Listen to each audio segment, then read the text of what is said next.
ہمیشہ غلطی عورت کی نہیں ہوتی، مرد بھی خامیوں سے بھرا ہوا ہے۔ ایک دوسرے کی خامیوں پر پردہ ڈال کر اصلاح کرنے کا نام ہی نکاح ہے۔ کبھی کبھی برا وقت آپ کو کچھ اچھے لوگوں سے ملوانے کے لیے آتا ہے۔ دوپٹہ عورت کی عزت ہوتا ہے، اگر وہ خود اسے اتار دے تو کوئی کیسے اس کو عزت کی نگاہ سے دیکھ سکتا ہے۔ اللہ کے لیے جینا انسانوں کے لیے مرنے سے بہتر ہے، بہت بہتر ہے۔ کچھ دروازے تب تک نہیں کھلتے جب تک ہم ان کی جانب قدم نہیں بڑھاتے۔ زندگی مسلسل جد و جہد اور جستجو کا نام ہے، کیونکہ اللہ ہر پرندے کو رزق دیتا ہے مگر اس کے گھونسلے میں نہیں ڈالتا۔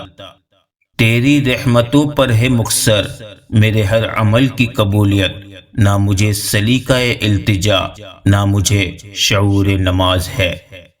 اللہ اس وقت بھی آپ کا ساتھ دیتا ہے جب آپ کو اپنی ذات سے بھی کوئی امید نہیں ہوتی۔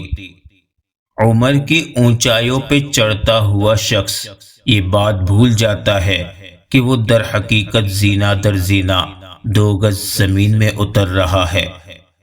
انسان اپنا بہت کچھ بدل سکتا ہے، حتیٰ کہ شکل بھی بدل سکتا ہے، لیکن وہ فطرت نہیں بدل سکتا۔ اس قوم کی جہالت کیسے ختم ہوگی جو قوم اپنی اولاد کی تعلیم سے زیادہ اس کی شادی میں دولت خرچ کرنا فخر سمجھتی ہو۔ حسد کرنا چھوڑ دو، کیونکہ یہ اللہ کی تقسیم پر اعتراض ہے۔ جب یہ معلوم ہے کہ اسلام اسی حالت میں آ جائے گا جس میں شروع ہوا تھا، تو وہ آدمی کس قدر جاہل ہے جو لوگوں کی کثرت کو دلیل بناتا ہے۔ حادثوں سے ہار جانا فطرت آدم نہیں، حادثے تو کھیلتے ہیں عظمت آدم کے ساتھ۔ خوش نصیب وہ ہوتا ہے جو اپنے نصیب پر خوش ہو۔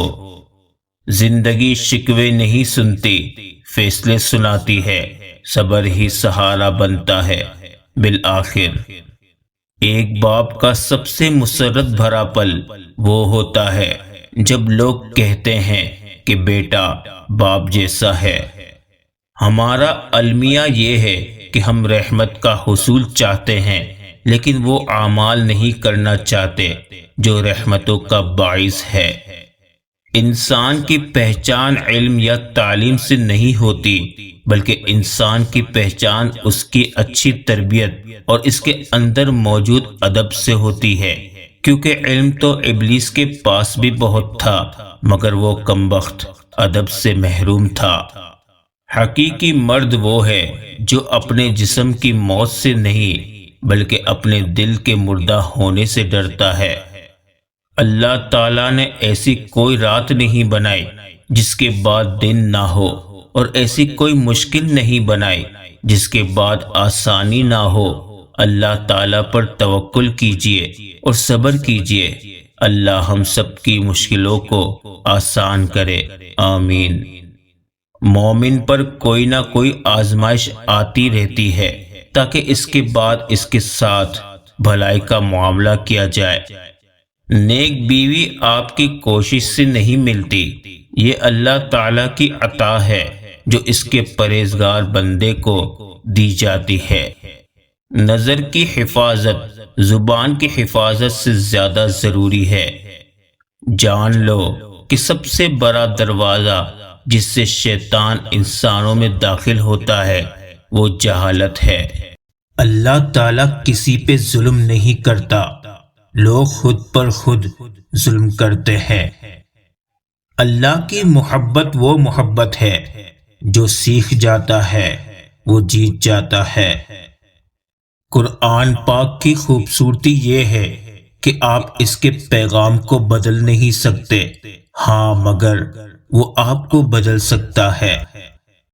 جانتے ہو انسان کسے کہتے ہیں؟ جس کے دل میں انسانیت، آنکھ میں احترام، الفاظ میں نرمی، اخلاق میں رحم دلی، مقاصد میں اعلیٰ ظرفی ہو۔ آپ کا کردار ہی آپ کی پہچان ہے، ورنہ ایک ہی نام کے لاکھوں انسان ہیں۔ خواہش اور چاہ میں بڑا فرق ہے۔ خواہش انسان کو گھمنڈی کرتی ہے، چاہ انسان کو مٹی کر دیتی ہے۔ زندگی کے مقاصد میں اولین مقصد اللہ تعالیٰ کے بنائے گئے حدود میں رہ کر خوشیوں کی تلاش ہونا چاہیے۔ کچھ شک نہیں کہ زندگی کی اصل خوبصورتی پاکیزگی میں ہی ہے۔ لوگ ہماری تعریف اسی وجہ سے کرتے ہیں کہ اللہ نے ہمارے خفیہ گناہوں کو چھپا رکھا ہے۔ ہم پر احسان ان لوگوں کا نہیں ہے جو ہماری تعریف کرتے ہیں، بلکہ اس ذات کا ہے جو ہماری بدعمالیوں کا پردہ فاش نہیں کرتا۔ بس اتنا یقین رکھیں، ہم جو کھو دیتے ہیں قدرت اس سے کہیں بہتر ہمارے لیے چن رکھتی ہے۔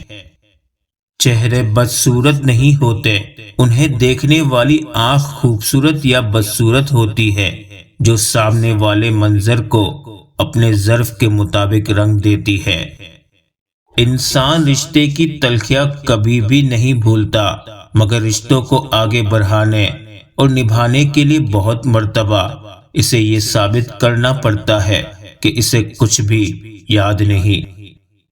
اگر اللہ نے وہ لے لیا ہے جسے کھونے کا تم تصور بھی نہیں کر سکتے تھے، تو یقیناً وہ کچھ ایسا بھی دے گا جسے پانے کا تم نے سوچا بھی نہیں ہوگا۔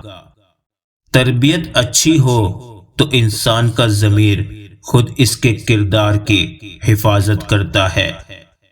قبر کی تنہائی سے پہلے بھی قدرت ہمیں کئی بار تنہا کرتی ہے تاکہ ہم خالق سے تنہائی کی مضبوطی سمجھیں۔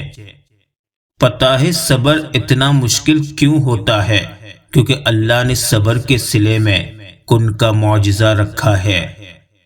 اچھے رشتے گھڑی کی سوئیوں کی طرح ہوتے ہیں، ملتے ہیں کبھی کبھار لیکن ہمیشہ جڑے رہتے ہیں۔ پریشانی کی ایک وجہ یہ بھی ہے کہ ہمیں چیزیں آج ہی بہتر چاہیے۔ ہم بھول جاتے ہیں کہ ہر کام اپنے مقرر کردہ وقت کے مطابق ہی ہوتا ہے۔ یہ زندگی ہر قدم پر امتحان مانگتی ہے، کبھی ظرف کا، کبھی نفس کا اور کبھی صبر کا۔ لوگوں کے ساتھ ان کے کردار کے مطابق نہیں بلکہ اپنی تربیت کے مطابق رویہ اختیار کیجیے۔